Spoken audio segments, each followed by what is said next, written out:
In this next section, we have recorded other ways that God publicly communicated the meaning of Jesus' death. Jesus himself called out to his Father, saying, "Why have you forsaken me?" Verse 46. It's a quotation from Psalm 22. He is forsaken, and he is alone. All his disciples have left him. You know, solitary confinement is one of our worst punishments, one of our worst tortures, because we are designed for relationship. So being abandoned, as Jesus is here, is terrible. Of course, it's worse still. It stings all the more when those closest to us have chosen to forsake us. Here is more of what we deserve for our sin and what we will face for our own sin if we don't accept Jesus. Then there's the darkness. Part of what we can expect in the judgment, what we deserve is all good things taken away from us, which includes the warmth of the sun and the glorious light it provides.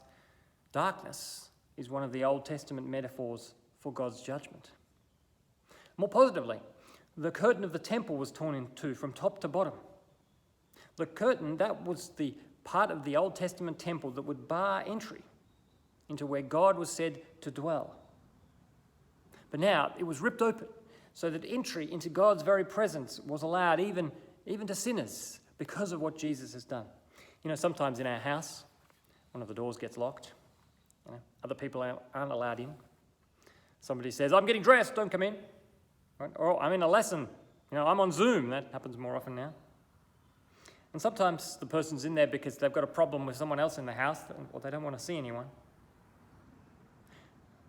In the Old Testament, God was communicating that he didn't want to see us in his very presence because of our sin against him. But now, because of all that Jesus has done that we've just described, we are now free to enter his presence, to speak to him like a father. You know, our dog is allowed in various parts of the house, but not the bedrooms, and definitely not my bedroom, and definitely not my bed. Right? The degree of anger and castings out of the dog grow the closer he comes to being in my room or on my bed. I imagine heaven for Pippin being something like being allowed to sleep on the bed with Ali and me and go wherever he likes, but no. I don't like what he brings, smells or potential for, toileting on the bed and wakings up in the night. A lot of that would be put right, of course, if we had a doggy resurrection where all those things were removed. What God has done here, through Jesus' death, has dealt with all of our problems, all of the reasons we might not be able to go into God's very bedroom.